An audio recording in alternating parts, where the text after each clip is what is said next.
The most obsolete idea is go to school, get a job, work hard, save money, get out of debt, and invest for the long term in the stock market. See, why would you save money when they're printing trillions of dollars? The gap between the 1% and 99% is massive. You see, it's not just money.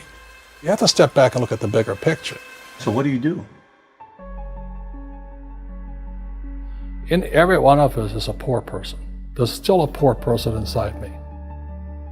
There's also a middle class person, and the middle class persons want security. They want that steady paycheck. And then there's a rich person. And they're all inside of us, except that it's not taught. You're taught to go to school, get a job, and get a paycheck. You're not taught to how to get rich. If you read Rich Dad, Poor Dad, my rich dad refused to pay me. He said the paycheck was one of the most damaging things you could take in your life. He says the moment you take a paycheck, you're an employee, and that's the mindset. So my rich dad never paid me. It drove my poor dad, a government employee, nuts. You gotta pay people, you gotta pay people. And rich dad was not saying that the paycheck was bad. He says you didn't want to be a slave to money. So as an entrepreneur, if rich dad folded, I just started another company. I don't need a paycheck. I don't need anybody to take care of me. If my government doesn't like me, I move to another country because they need entrepreneurs there. So the entrepreneur is not so much the business. The entrepreneur is really the mindset and the skill sets and the different set of rules. You see, small business does not operate in the same rules as big business. Entrepreneur is a mindset first, a skill set, and rules. And depending upon whether you're an employee or a small business, the rules are different. The mindsets are different. The skill sets are different. If you could say one thing to somebody who's never been an entrepreneur and they're thinking about making the leap of faith into becoming an entrepreneur, what could you tell them? Well, I'll just tell them the same thing that happened to me. My last paycheck, I still remember it clearly. It was one of the worst and the best days of my life. And I was in Puerto Rico. I was working for Xerox, and my boss gave me it wasn't a paycheck, it was a bonus check. I think it was about $30,000, taxable. It's the only problem with that. So I got this check and I went, holy mackerel. So I was excited, but I was also disturbed. And so this other guy comes up to me, his name was John, and John says to me, he says, you're gonna be back. I said, why? He says, because you're gonna fail. I looked at him and said, look, few expletive words, because that's what he did. He left Xerox, failed, and he came back. And I said, look, you failed and you came back, but I'm gonna fail and I'm never coming back. And that's the attitude. Do you know what I mean? If you say, well, if I fail, I'll go back to mommy and daddy, then that's what you'll do.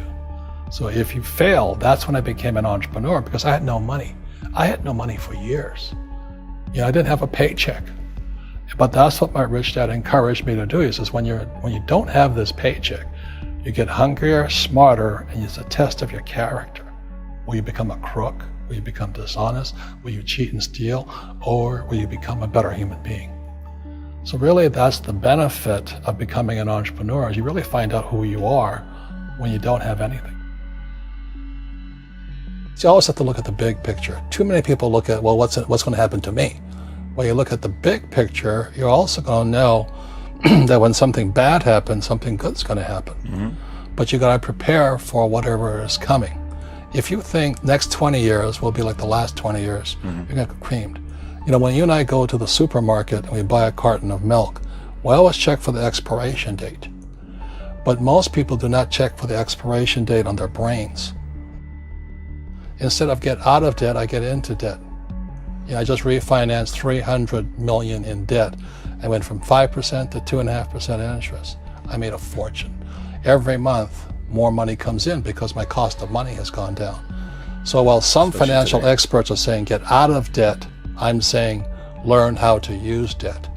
So when I came back from in Vietnam in January of '73, the first thing my rich dad said to me was go to school to learn how to invest in real estate. It wasn't real estate, it was how to use debt and taxes.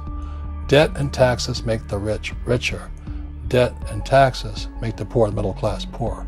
So all the rich guys who are doctors and lawyers or, those guys, they're getting creamed and they don't know why. Doctors are getting creamed. Oh yeah, they're making more money, but the take home is less. Sure. My doctor just yelled at me. He was happy. He says, "Oh, guess what? I finally made $1 million." And I said, "Yeah, this was just 3 weeks ago." And so I said, "Yeah, well, how much you pay in tax?" He says, $750,000 in taxes. So his net was about $400,000. That's not bad. But when I make $1 million, I keep $1 million. And the reason is because I don't make it by working for money. See, if you work for money, you're taxed. So that's why lesson number 1 in Rich Dad Poor Dad is the rich don't work for money. What we do instead is we create businesses as entrepreneurs. We acquire real estate. I don't invest in the stock market. Okay? So the reason is because as entrepreneurs, I have more control over my income, how much I make, and how much I pay in taxes. And because I'm an entrepreneur as well as an investor in real estate, I pay 0 tax. So every time I make, let's say, $1 million as an entrepreneur, I immediately invested in real estate and have a 4-to-1 step up. So I put $1 million in real estate, I get $4 million from the bank. That's why I love banks. But the banks are screwing everybody else, terrible, but it's good for me. That's why you say when you print, it's good for you, but when you print, it's bad for people that work for money. Because when you print, savers get creamed and people who work for money get creamed. When they print, debtors get rich. You see, debt and taxes make the rich richer, and debt and taxes make the poor middle class poorer. When we have obsolete ideas, we get obsolete results.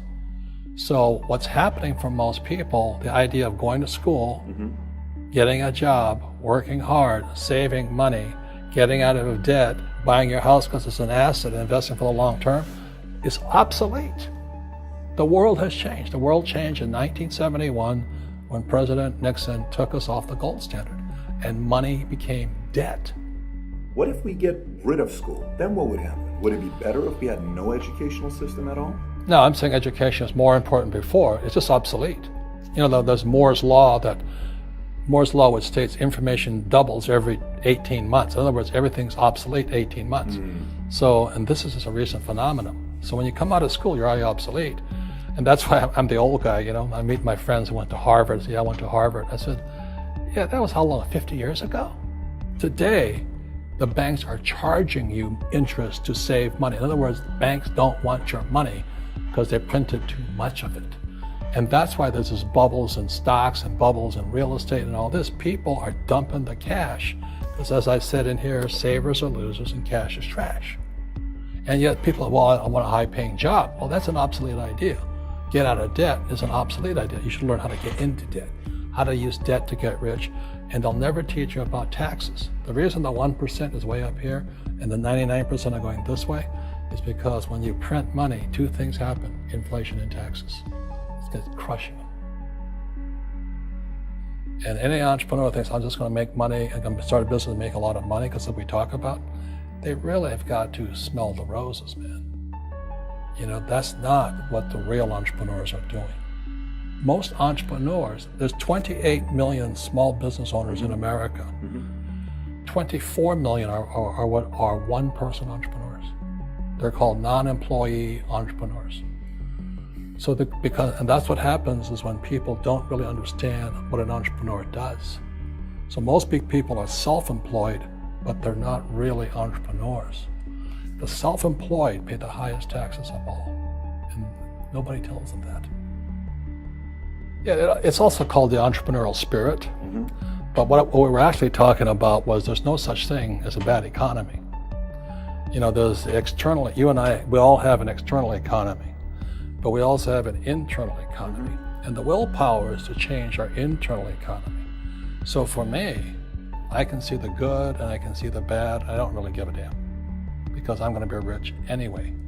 But a poor person with a poor personal economy, all they're going to see is a bad economy because they don't know how to make money in any economy.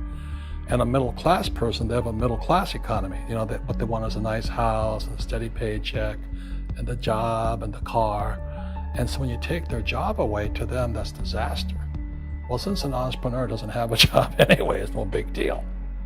So all I'm saying to people, and it's what Bucky Fuller taught me, is always two sides, you know what I mean? Unity is plural, at minimum two. So if you think the economy is bad, it's because your economy is bad. If you think that steady, employment is important, then you'll see an economy without jobs.